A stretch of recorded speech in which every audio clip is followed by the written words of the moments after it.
Bismillahirrahmanirrahim. Assalamualaikum warahmatullahi wabarakatuh.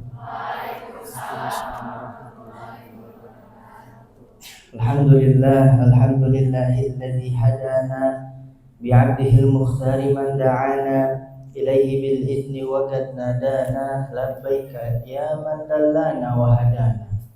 Wassalatu wassalamu ala Rasulillah sayyidina wa maulana Muhammad ibni Abdillah wa ala alihi wa ashabihi wa man tabi'ahu wa mawalah, amma ba'd. Alhamdulillah, kita bersyukur kepada Allah Subhanahu wa taala yang telah memberikan kepada kita rahmat, taufik, hidayahnya sehingga pada pagi hari ini Allah izinkan kita untuk sama-sama hadir, sama-sama duduk di tempat yang paling mulia di muka bumi, yakni ahabul bilad ilallah masajiduha. Tempat yang paling Allah cintai di muka bumi adalah masjidnya Allah. Maka mudah-mudahan dengan duduknya kita di waktu yang mulia, waktu duha, di tempat yang mulia masjid, maka mudah-mudahan dengan barokah kemuliaan itu semua, tidaklah kita keluar dari tempat ini melainkan Allah hapuskan segala dosa-dosa kita. Allah jadikan kita semakin cinta kepada Allah, kepada Rasulullah. Allah jadikan kita semakin semangat di dalam ibadah. Salawat dan salam tak lupa selalu kita sajikan kepada kekasih kita baginda Nabi besar Muhammad sallallahu alaihi wa alihi wa sahbihi wasallam. Maka mudah-mudahan duduknya kita, kumpulnya kita pada pagi hari ini menjadikan perkumpulan yang bisa menyenangkan, membahagiakan hatinya Nabi Muhammad.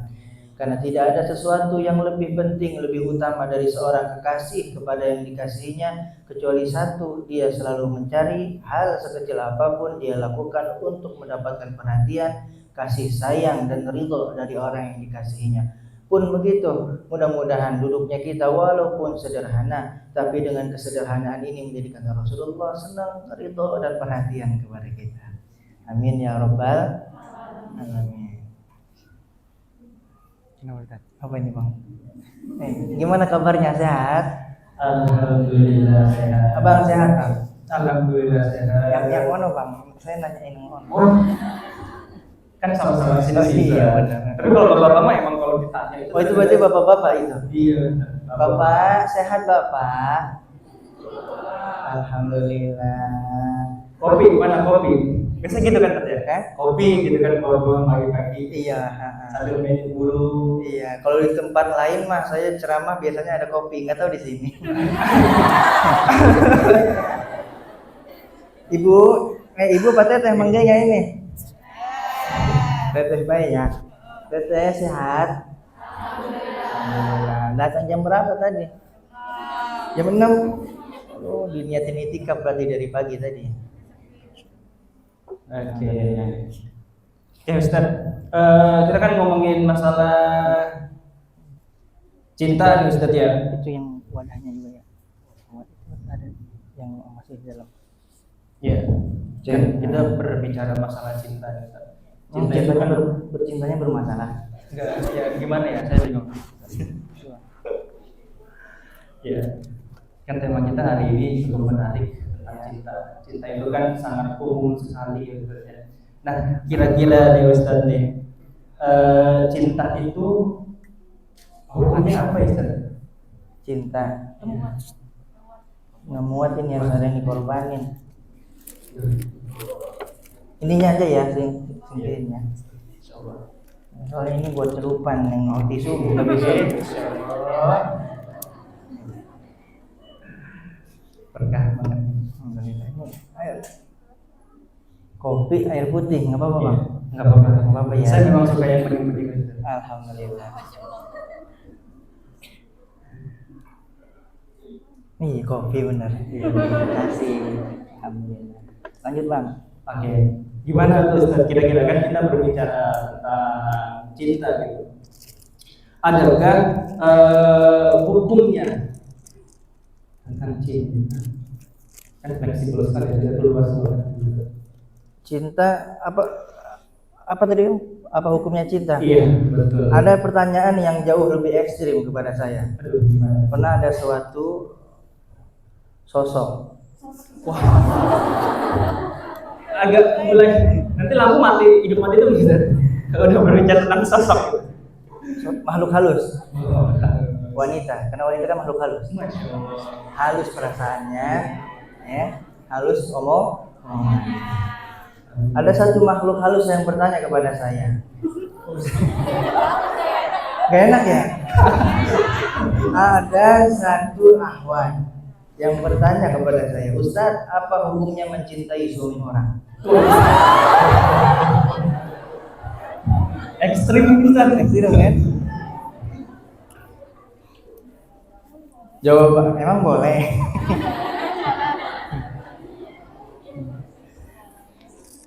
Boleh. Apa hukumnya mencintai suami orang? Pun sama, kalaupun ada yang nanya apa hukumnya mencintai istri orang, apalagi mencintai saya, awas aja. Apa hukumnya mencintai suami orang? Sebetulnya cinta nggak ada hukumnya. Ya, cinta nggak ada hukumnya. Dia bisa berhukum ketika bagaimana cara mengekspresikannya, itu baru bisa dihukum. Setuju? Jadi yang mencintai, cinta itu kan fitrah, suatu kebutuhan kan manusia. Sama halnya seperti makan, Bang. Ya kan? Makan itu kan fitrah dari Allah, kebutuhan kita. Nggak ada hukumnya. Tetapi ketika apa yang dimakan dan bagaimana cara mendapatkan makanan tersebut, itu baru bisa dihukumi. Cinta juga begitu. Ya. Yang menjadikan dia halal, kalau dia ditempuh dengan cara yang halal sesuai dengan syariat Allah, ya halal. Tapi kalau ditempuh tidak dengan cara yang disyariatkan oleh Allah, maka haram. Maka kalau masih belum bisa untuk mengolah cinta, mending diam, dipendam. Pendam aja udah. Bahkan kata para ulama, di antara orang-orang yang masuk dalam kategori mati syahid adalah orang yang mati dalam keadaan memendam cinta. Kenapa? Karena atas dasar cinta, tidak ingin, dan pastinya karena Allah yang pertama, karena Allah, dan yang kedua karena cintanya tadi, dia ingin menjaga daripada kesucian cinta tadi, dia ingin menjaga dirinya daripada hal yang haram, dia jaga dirinya, dia pendam cintanya, karena cinta yang dia pendam tadi, dia mati, maka syahid, kata para ulama. Makanya berbahagialah orang-orang yang memendam cinta. Kalau udah mulai sesak nafas, asyhadu an la ilaha illallah. Mungkin bentar lagi. bentar lagi apa? Bentar lagi syahid kejombloannya insyaallah. Nah, sebelum kita lanjut ya. Jadi dahulu tuh ada kisah bucin. Di zaman Nabi juga ada yang bucin, Bang. Bucin. Ada seseorang yang bernama Abu Tolha. Abu Tolha ini pengusaha kaya raya, ganteng, kemudian sukses, ya. Ditantang sama teman-temannya untuk melamar seorang janda cantik, putih, rupawan yang bernama Ummu Sulaim. Tuh, banyak sahabat Nabi. Di antaranya Ummu Sulaim, wanita yang terpilih dari kalangan sahabiah mulia yang terpilih dari kalangan wanita. Makanya nanti kalau mau ngasih nama anak, Bang, gak usah bingung-bingung. Banyak dari kalangan Nabi ada nama yang bagus. Nggak harus Arab, nggak apa-apa. Yang penting bagus artinya. Dari Nabi banyak nama yang bagus. Istri Nabi juga namanya bagus. Sahabat Nabi bagus. Ummu Sulaim tadi bagus. Itu yang harus kita contoh. Jangan sampai karena apa nama bahasanya? Anti mainstream. Anton udah banyak Ustaz. Mana apa lagi? Dicari huruf A yang depannya A udah banyak yang namanya A anaknya. B banyak, sampai Z. Apa ya? X namanya anaknya depannya. Akhirnya dikasih nama Sapir lah, sapi, apa segala macam. Yang penting depannya X, ya kan? Nah, balik lagi. Ummu Sulaim ini adalah seorang janda. Sahabat pilihan dari kalangan wanita yang cintanya begitu luar biasa kepada Nabi Muhammad sallallahu alaihi wasallam. Jadi kita cerita dulu, Bang, ya sebelum ini ya. Saya juga sambil ngilangin deg-degan ini saya cerita. Soal bahasanya ribet ini cinta, apalagi berbicara cinta di hadapan ras terkuat di muka bumi.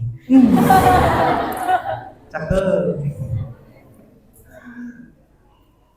Ummu Sulaim adalah sahabiah, sahabat Nabi dari kalangan wanita. Ketika Nabi Muhammad SAW hijrah ke kota Madinah, semua orang cinta sama Nabi, memberikan apa yang dia punya. Ada yang ngasih harta, ada yang ngasih hewan ternak segala macam. Tapi Ummu Sulaim nggak punya apa-apa kecuali anaknya yang soleh. Di bawah ini anaknya yang bernama Anas ibnu Malik. Anas ibnu Malik ditenteng ke hadapan Rasulullah. Ya Rasulullah, saya nggak punya apa-apa. Tapi saya punya anak ini, satu anak saya laki-laki, saya berikan kepada engkau untuk membantu dakwah engkau. Jadi Anas bin Malik jadi pembantunya Rasulullah. Selama 10 tahun, dari mulai umur 10 tahun. 10 tahun ikut bersama Rasulullah. Dan Rasulullah wafat ketika Anas bin Malik berumur 10 tahun. Ini berarti ya 10 tahun ikut bersama Nabi ya. Dikasih kepada Rasulullah SAW sampai-sampai diberi gelar Maula Rasulillah, pembantunya, pelayannya Rasulullah. Sampai Rasulullah punya panggilan sayang khusus kepada Anas bin Malik. Apa panggilannya? Ya Unais. Ya Unais. Ummu Sulaim ibunya Anas bin Malik. Sebelumnya punya suami namanya Pak Malik. Bapak Malik. Makanya namanya Anas bin Malik. Anas anaknya Malik. Bang Malik ya? Bukan. Anas bin Malik. Ketika sudah tidak menikah dengan Malik, Bapak Malik ini, saya belum dapat info yang jelas. Saya yang kurang belajar. Apakah matinya karena jandanya karena ditinggal mati atau cerai, saya belum dapat infonya. Nanti boleh ya di DM kalau dapat infonya.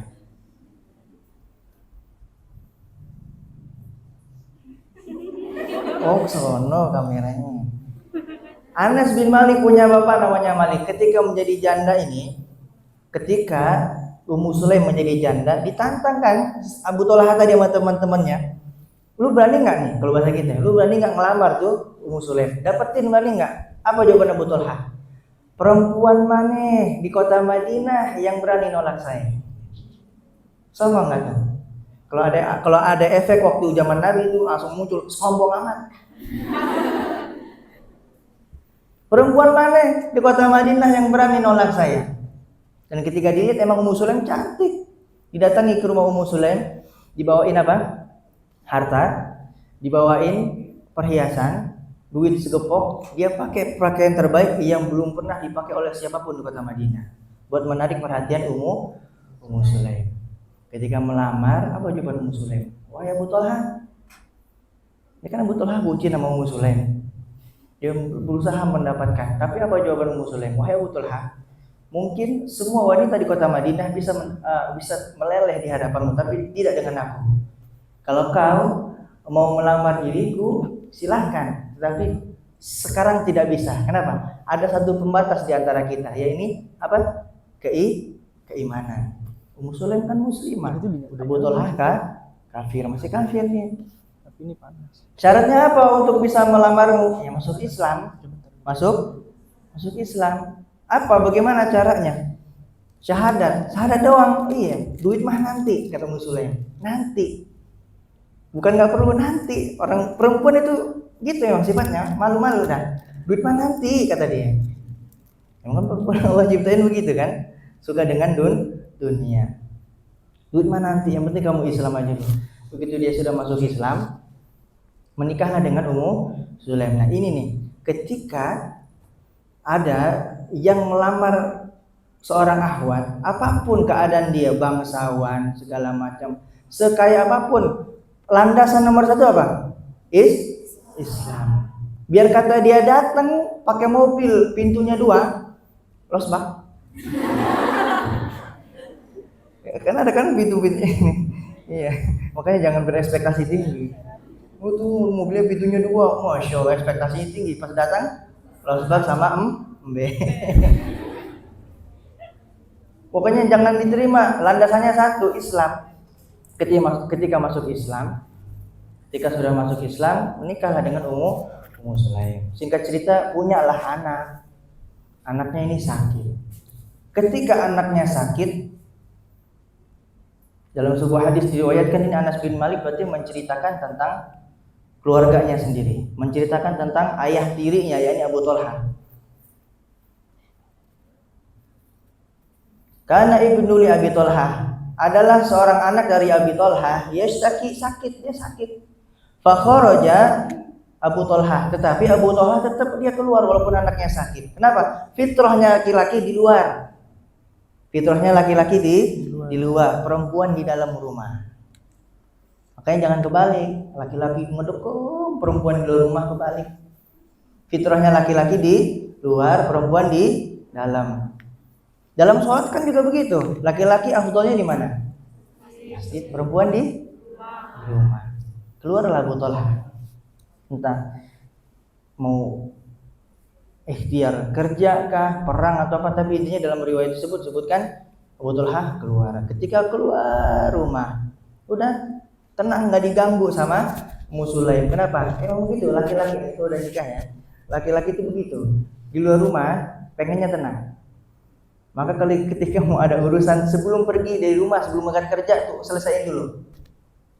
Anaknya sakit itu Abu Thalhah, biar Abu Thalhah keluar, biar aku yang ngurus, kata Ummu Sulaim. Di rumah aja, aku yang ngurus. Ternyata anaknya meninggal. Anaknya siapa tadi? Ummu Sulaim dan Abu Thalhah. Saat itu sudah dimakamkan. Ummu Sulaim berkata kepada para saudaranya, la tuhaddisu Abu Thalhah bi ibnihi hatta akuna ana ahaddatsu. Jangan ada yang ngabarin Abu Thalhah kecuali aku nih, istrinya yang ngabarin bahwasanya anaknya meninggal. Oke, diam semua, diam. Tuh. Dikabarinnya kapan? Ntar kalau udah pulang, Mang. Tuh, perempuan juga gitu. Biarin laki-laki di luar, jangan diganggu, jangan dibikin rungsing. You know rungsing? Apa rungsing, Bang? Bahasa sini, Bang. Apa? Hah? Liar. Liar, bener. Liar. 7 kali yang pusing, 7 keliling. Abu Thalhah di luar nggak diganggu sama Ummu Sulaim. Ketika pulang, baru Abu Thalhah nanya ada tuh. Abu Thalhah nanya, apa kata Abu Thalhah? Qala ma fa'ala ibni. Apa yang dilakukan sama anak-anakku? Anak-anakku lagi ngapain? Kemudian kan padahal udah mati kan anaknya. Mati apa meninggal? Mati. Coba dalam sholat, inna sholati wa nusuki wa mahyaya mati. Ada yang nggak enak, takut dibilang apa? Inna sholati wa nusuki wa mahyaya wa meninggal. Karena mati bahasa Arab. Pentingnya belajar bahasa Arab tuh gitu, biar nanti kalau umroh haji kagak keder. Ustadz, kalau umroh haji kan emang di sana udah banyak yang bisa bahasa Indonesia. Iya sih. Tapi kan kita umatnya Nabi Muhammad, masa sih nggak mau dapatin sunnah dari belajar bahasa Arab tadi kan? Kata Rasulullah kan cintai Arab karena 3, diantaranya karena bahasa ahli surga adalah bahasa surga. Tuh, makanya nanti kalau nggak bisa bahasa Arab cuma assalamualaikum doang, ntar cuma di pintu surga doang mau. Ya bisa bahasa Arab, ntar di sana mau beli korma nggak tahu lagi. Korma nggak tahu, mau beli 2 kilo, padahal 2 kilo itu bahasa Arab, ngomong aja 2 kilo itu paham. Nggak ngerti karena emang nggak bisa bahasa Arab, ngomong apa? 2. Karena ingatnya subuh 2 rakaat apa? Korma, rakaat ini.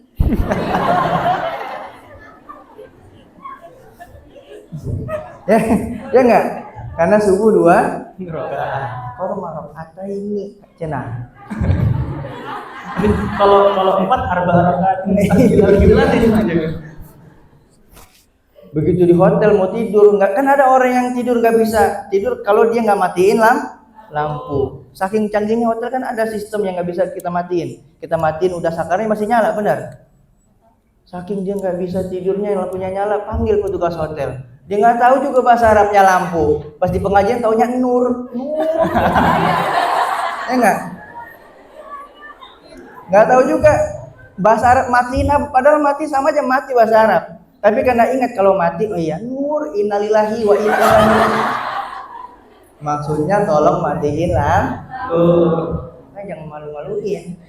Ingat kalau mati di masjid, innalillahi kan gitu ya.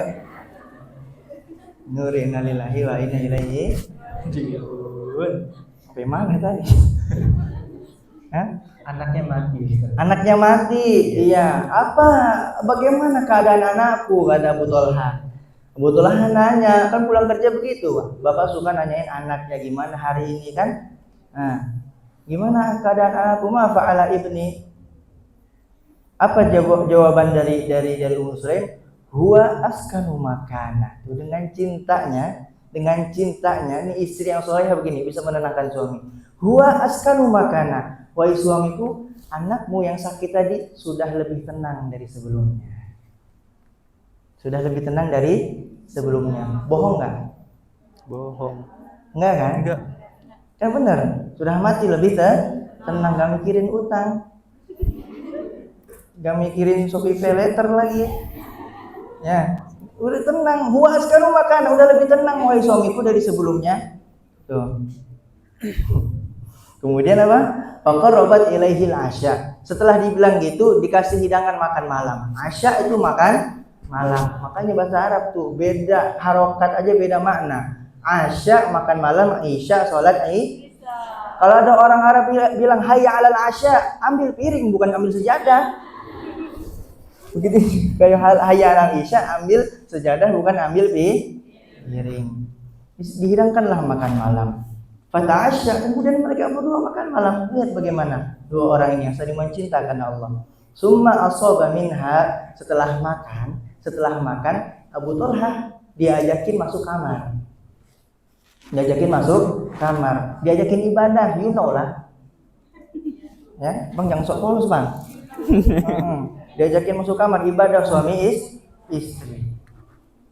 Ketika sudah berhubungan suami istri tadi, baru masuk celah di situ untuk Ummu Sulaim ngomong. Nih, ketika udah berumah tangga, salah satu ini ilmu juga nih, ilmu Bang. Salah satu Bang, cara yang paling efektif untuk menyampaikan nasihat baik istri kepada suami atau suami kepada istri adalah ketika selesai berhubungan. Kenapa? Hormon endorfin itu lebih bahagia, jadi lebih gampang menerima nasihat. Mau minta iPhone 15 Pro Max juga di situ tuh.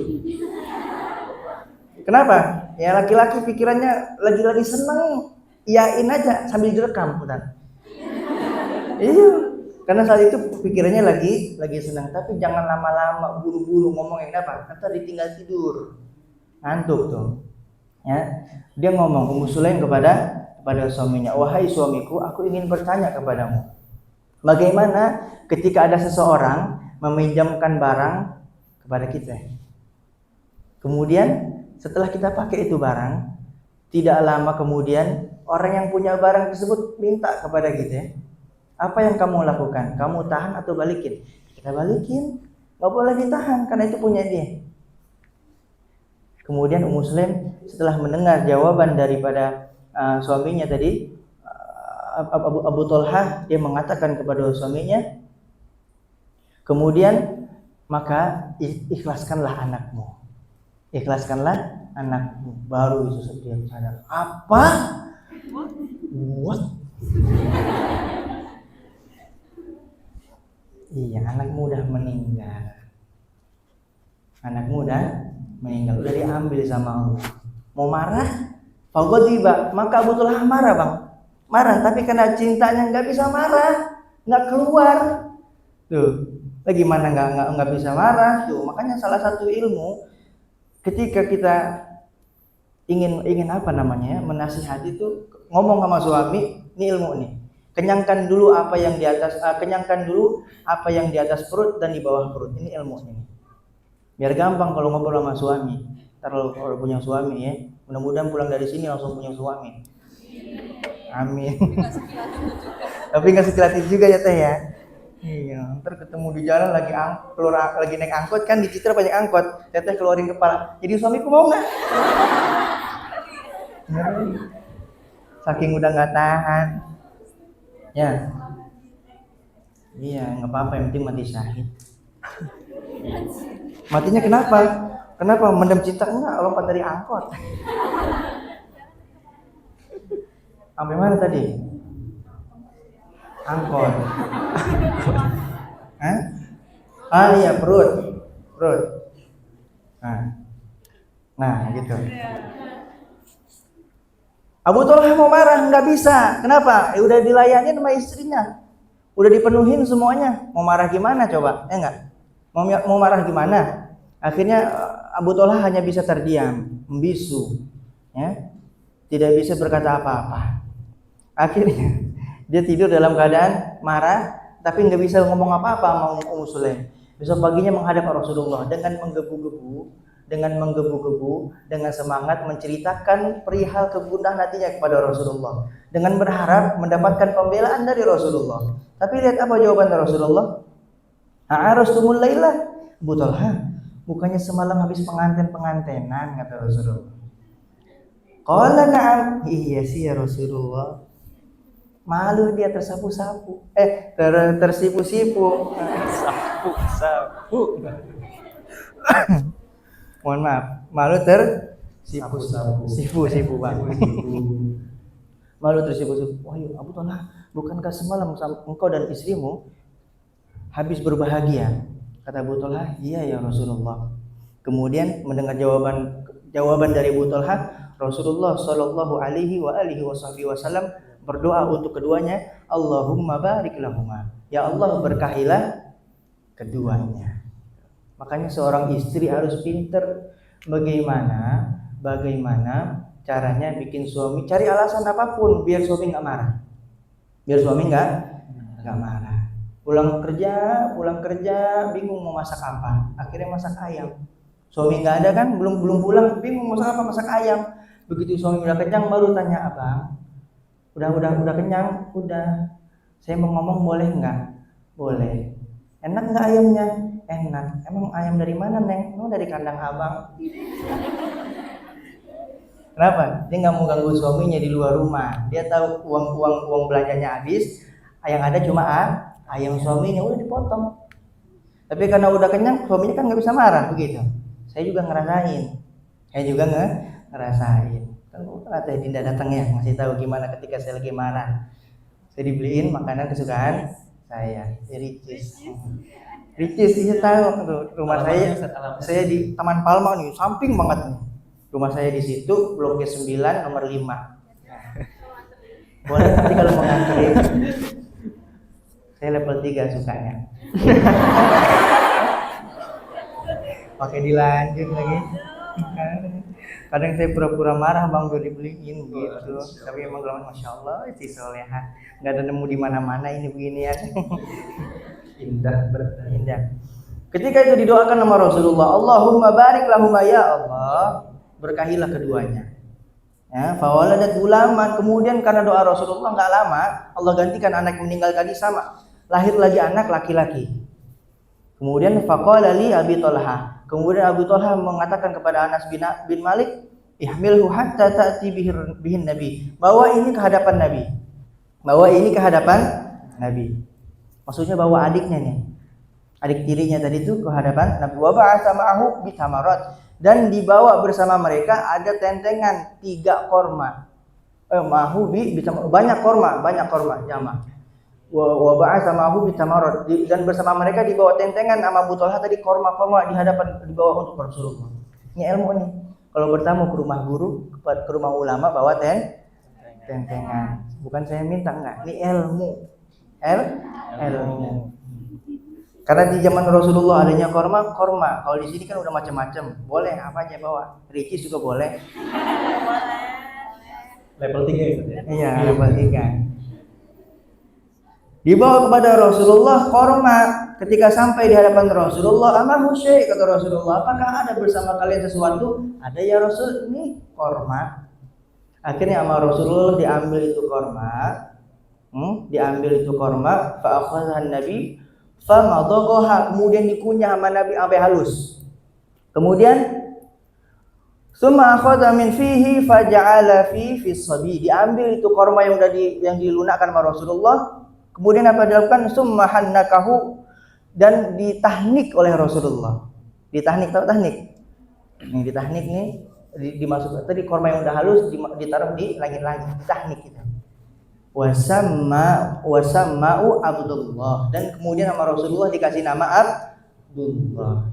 Gitu. Cinta yang dihasilkan dari Abu Thalhah kepada Ummu Sulaim yang tadinya sebagai orang kafir yang tidak dipandang oleh Ummu Sulaim, tapi karena dia masuk Islam melahirkan keturunan-keturunan yang sangat banyak. Sampai dikatakan oleh ahli riwayat dari Abdullah tadi ini lahir banyak keturunan-keturunan yang hafal Quran. Inilah bagaimana keberkahan di dalam rumah tangga ketika dilandasi dengan keimanan. Pelajarannya apa tadi? Yang pertama, cinta. Kan kita lagi ngomongin cinta nih.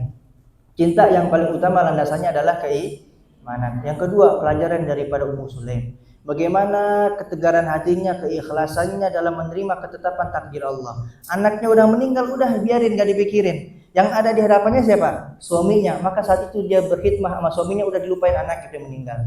Yang ada sekarang tugasnya bersama suaminya, dilayani suaminya. Kemudian yang berapa? Yang ketiga. Yang ketiga sunnah tahnik, ditahnik ketika anak sudah lahir, ditahnik. Dibawa, yang kemudian yang keempat dibawa kepada orang soleh, didoain. Pernah ada juga datang, udah gede, udah kuliah, Ustaz, saya waktu kecil kata ibu saya belum ditahnik, mau dong ditahnik sama Ustaz. Tahnik dewek saya bilang, udah bisa ngunyah. Ya, udah punya belum tentu juga mau dimakan sama dia. Pakai kurma. Kenapa kurma? Tafaulan, biar hidupnya manis seperti kurma. Ustaz, saya nggak punya kurma, adanya sari kurma. Mangga. Penting masih ada unsur kurma. Ustaz, sari kurma nggak ada, lontong boleh? Nggak boleh. Nanti anaknya keselak, nggak boleh. Itulah cinta, ya. Cinta apa bahasa Arabnya? Hub. Bener nggak? Hub. Ba. Ha satu, ba duanya digabungkan, Bang. Padahal untuk mengatakan kata cinta di dalam Islam itu banyak. Ada aisyik, ada haram, ada aisyik, ada hayam, ada gharam. Dengan derajat yang berbeda-beda. Tapi kenapa Rasulullah memilih kata hub? Ada makna di dalamnya. Yang pertama, hurufnya dimulai dengan huruf ha. Ha itu sifatnya di mana? Adanya di dalam. Maka cinta yang paling utama, cinta yang benar-benar tulus adalah berasal dari dalam hati. Kemudian huruf yang kedua, ba, adanya di bibir. Dimulai dari hati, kemudian diaplikasikan melalui bibir. Jadi jangan cuma ngomong cinta kalau dalam hatinya nggak cinta. Ba bersandingan dua. Kenapa dua? Bi'addil fana'ul muhib ilal mahbub hatta sara kadzatin wahid. Bersandingan dua karena yang namanya cinta akan selalu ada keterikatan sehingga bagaikan satu tubuh yang satu. Begitu. Kalau yang dicintai, kalau kita mencintai seseorang itu sedih, kita akan ikut sedih, ya enggak? Begitu namanya cinta. Maka apa hukumnya cinta tadi? Hukumnya cinta enggak ada. Ketika sudah merujuk kepada pengaplikasiannya atau bagaimana mengekspresikan cinta, barulah terjadi hukum di situ. Jadi bagaimana hukum mencintai suami orang? Boleh saja, boleh, namanya cinta. Tapi kalau sudah mengarah untuk merusak pelakor ya tuh ya. Kalau udah jadi pelakor atau kalau laki apa nih? Pembina. Kalau udah mengarah ke sana, udah tinggalkan cinta itu. Lebih baik mati memendam cinta daripada mati ketika nanti tidak diakui menjadi umatnya Nabi Muhammad Sallallahu Alaihi Wasallam. Kayak nggak ada laki lain aja, kayak nggak ada perempuan lain aja, ya nggak? Pakai ngerebutin segala, emang saya laki apa? Nanti bawa rileks aja ya teh ya. Jujur saya malah lagi grogi juga nih tadi. Materinya cinta berat amat. Mungkin dibawa santai aja. Mudah-mudahan ya dari ya kita mau bukan ceramah di sini, bukan ceramah Bang ya. Kita mau ngobrol aja. Mudah-mudahan dari obrolan ini ada yang bisa dibawa pulang. Mudah-mudahan ada yang bisa dibawa pulang.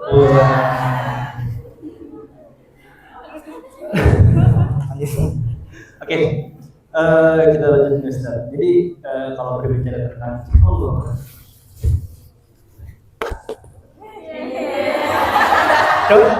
kalau di video ini kan ada backsound gitu. Sebenarnya gue Dikit. Oke. Nggak boleh baper, Bang. Iya. Tapi kalau terlanjur gimana? Kalau terlanjur, Iya. analogi hantu. Itu cinta tuh. Cinta banget. Tapi nggak boleh laki sama laki. Oke, Jit. Kita berbicara tentang cinta, Ustaz. Ada cinta, ada nafsu. Apa yang berbeda Ustaz, antara cinta dan nafsu? Beda apa sama Neng? Apa bedanya? Cinta sama nafsu beda apa sama coba? Gimana? Beda nggak? Apa kira-kira cinta dan nafsu? Cinta sama nafsu tuh beda, ya. Aku cintai aku karena Allah, sayangi aku karena Allah. Cinta sama nafsu itu adalah suatu hal yang berbeda. Kalau cinta full mentok udah, kagak nambah kagak kurang, udah mentok tuh cinta. Kalau cinta kadang naik kadang turun itu bukan cinta, itu namanya nafsu. Cinta itu la yanqusu bil jafa wala yazdadu bil wafa. Cinta itu tidak bertambah karena diperlakukan baik dan tidak berkurang karena diperlakukan buruk. Itu cinta. Maka seorang pecinta dia akan melihat apapun yang dilakukan oleh kekasihnya semuanya baik. Pernah dengar Bang Laila Majnun? Pernah. Majnun Laila pernah dengar? Jadi Bang, pada zaman dahulu bapaknya Laila ini bikin undangan hajatan, undangan buat makan. Diundanglah semua warga termasuk Majnun hadir di situ. Ngantri dong, ngambil piring kayak di hajatan Bang, ngambil piring. Dan tahu siapa yang nuangin nasinya Bang? Laila. Yang nuangin nasinya makanannya Laila. Ngantri itu para pujangga-pujangga. Begitu tiba gilirannya Majnun, semua mata tertuju sama tuh orang, sama Laila sama Majnun, menunggu apakah yang terjadi setelah itu. Termasuk orang yang punya cinta juga sama Laila, menunggu apa respon daripada Laila. Tahu apa yang terjadi? Ketika Majnun ngasih piringnya kepada Laila, dibanting sama tuh Laila. Kelentang. Itu mau belum pecah ya? Kelentang, tas, pecah. Pecah piringnya. Itu orang yang cinta sama Laila, orang yang cinta sama Laila senyum, bahagia. Kenapa? Wow, perang ini. Si Laila sudah tidak cinta lagi sama Majnun, gitu katanya. Hah?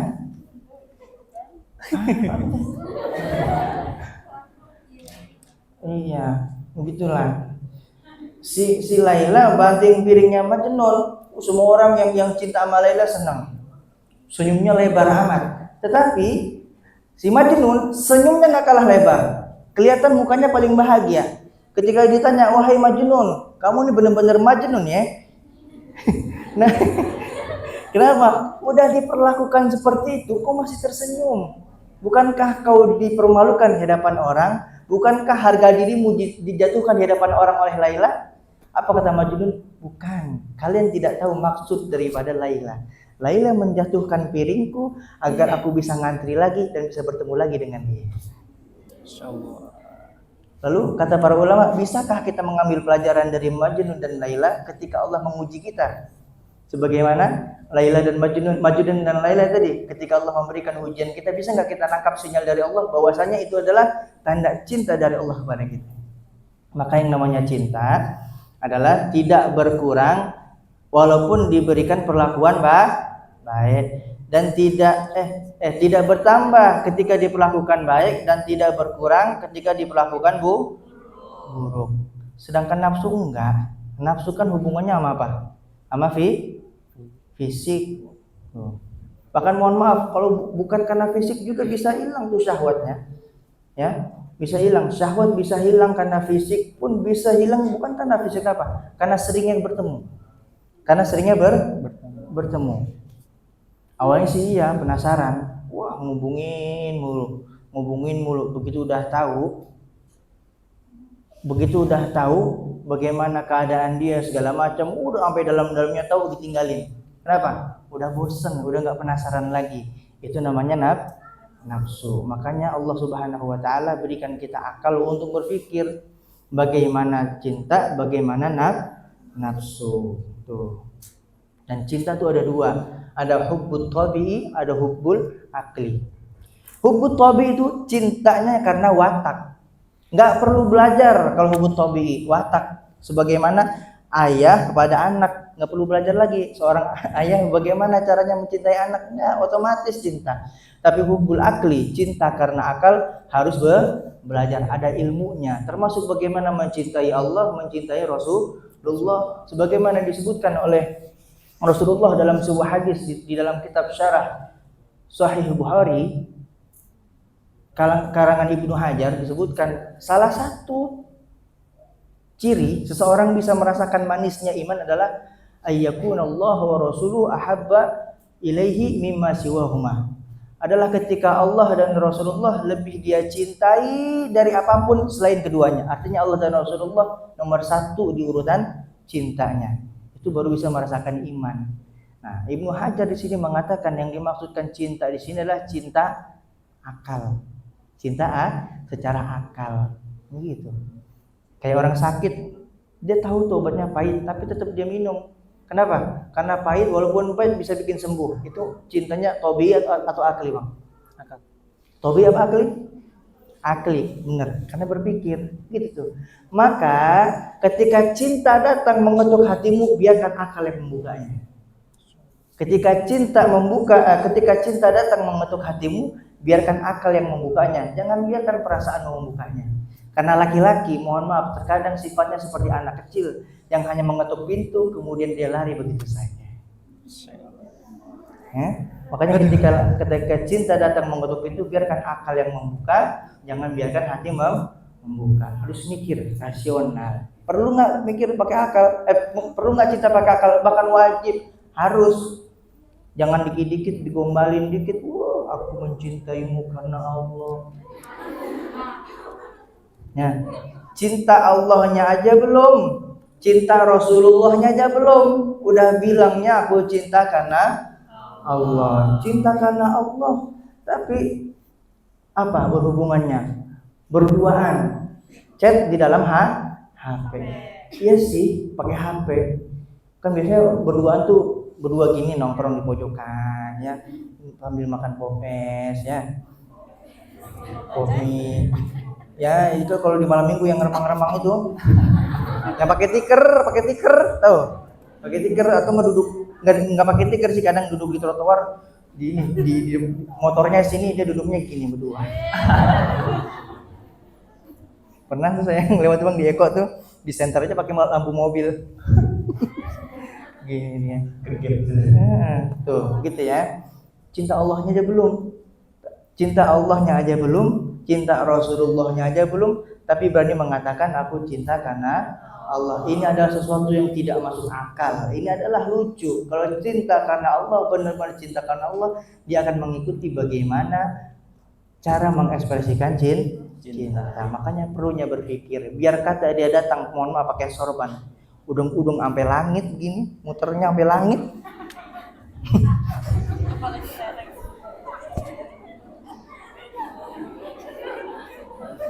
Astagfirullahaladzim. Oh iya kan saya belum sampai langit ini. Biar kata udeng-udengnya begini sampai langit, ya.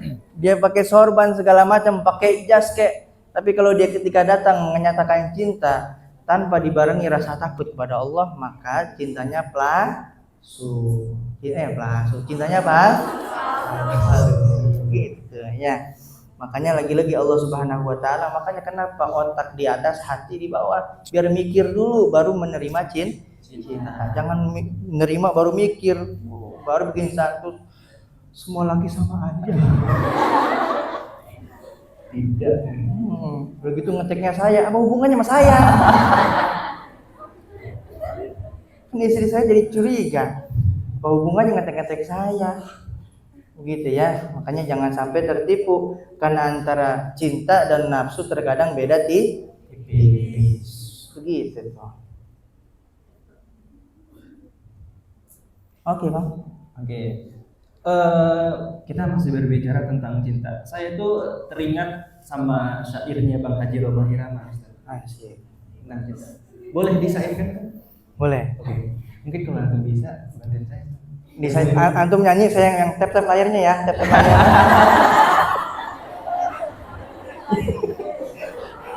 Antum nyanyi, saya iya, antum nyanyi saya bagian ngoceh bang. Pausnya bang, pausnya. Nah, saya baru bikin TikTok nih. Jangan lupa di follow ya. Berapa lo ya? Apa namanya kan biasanya akunnya bertiga tapi bikin sendiri gitu pribadi ya, siapa tahu bisa melebarkan sayap gitu. Nama TikToknya sama kayak Instagram saya, @manan_jm2. Baru satu video. Iya. Hah? Iya, followernya baru 20. Kasihan kan? Kan baru ya, mudah-mudahan pulang dari sini semuanya nge-follow ya, insya Allah ngebantu dakwah jadi lebih luas ya. Itu baru 20 aja udah hampir 4.000 tayang. Sombong amat. Iya ya, kalau ikhlas redho tanpa paksaan, tanpa dibawa hipnotis, follow ya. Jangan lupa tap layar. Balik lagi bang. Oke, gitu tadi apa tadi saya sampai Roma Irama, syair. Roma Irama. Jadi ada satu syair bunyinya gini. Nah, dia gitu. Ada gini, saya suka banget sama syairnya. Pernah lewat gitu ya. Saya hafal sih. Barangkali saya hafal, saya bantu bang. Iya. Ku tahu rumus dunia semua pasti berpisah. Salah kayaknya. Pura-pura. Tetapi ku mohon kuatkanlah. Karena saya tahu beliau itu sekali. Ya seperti itu kan.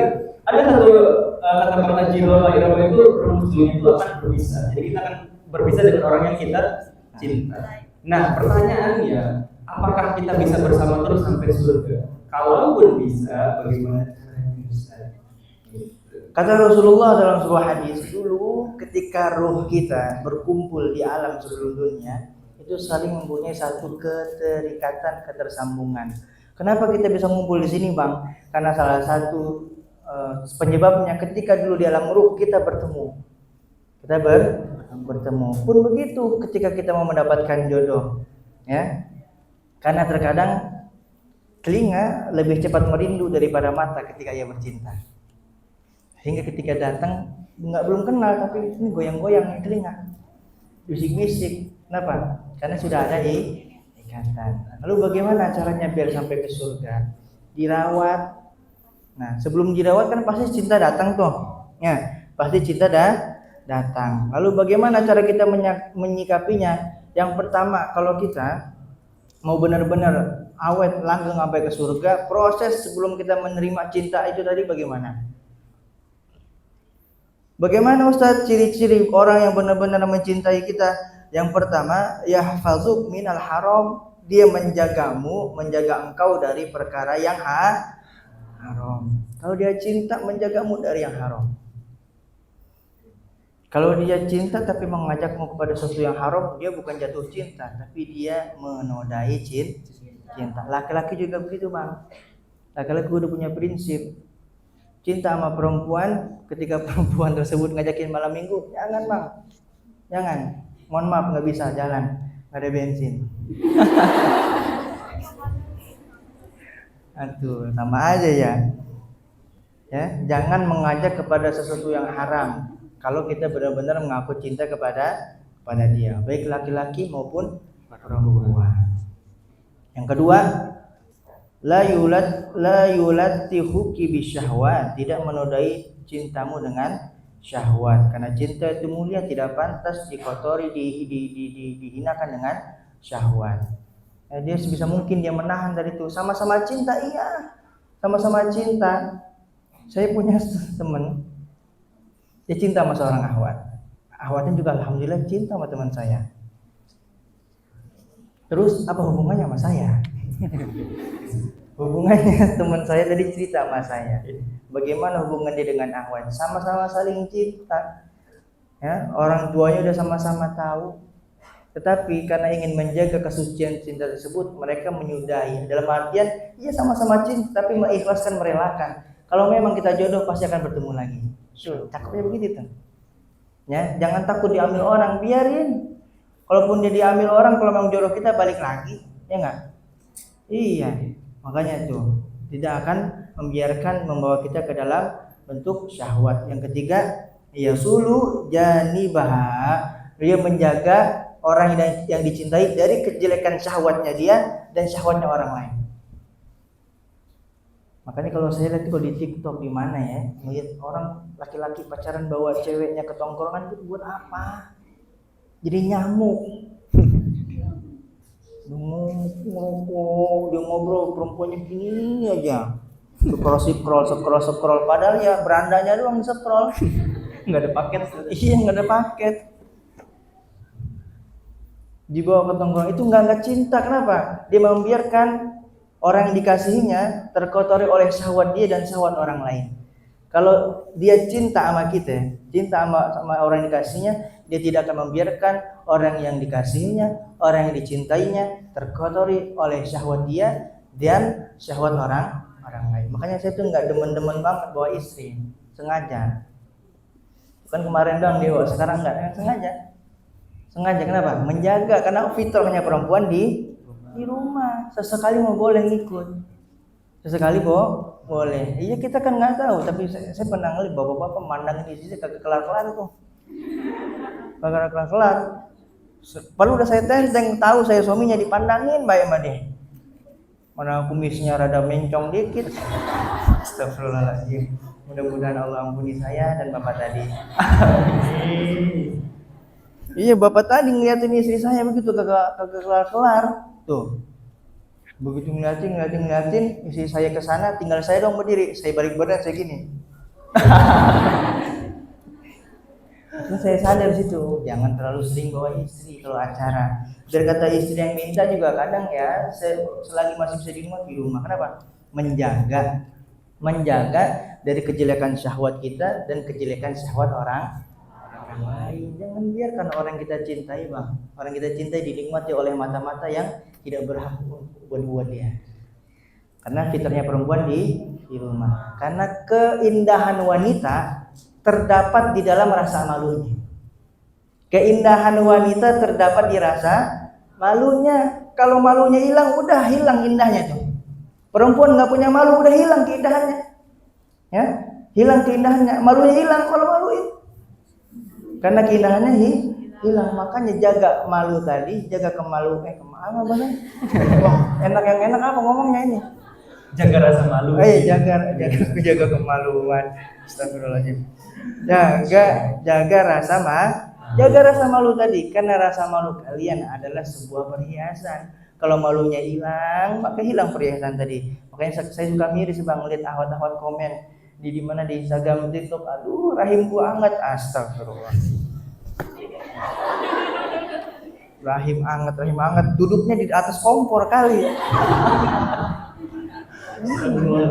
Duduk di atas tungku itu. Kemudian dia ngomongnya apa? Aku siap bang jadi yang keduamu. Buset. Itu rasa malunya hilang ya. Kalau rasanya malunya hilang juga keindahan. Maka perihalah rasa malu tadi. Ya udah baik-baik di rumah, udah benar di rumah, jangan juga nampakin. Udah tertutup, mohon maaf, dari atas sampai bawah udah ketutup, tapi di rumah live TikTok. Aduh, sama aja. Ya, di rumah tertutup tapi pada hakikatnya dilihat banyak orang. Udah pelihara rasa malu, insyaallah. Ya.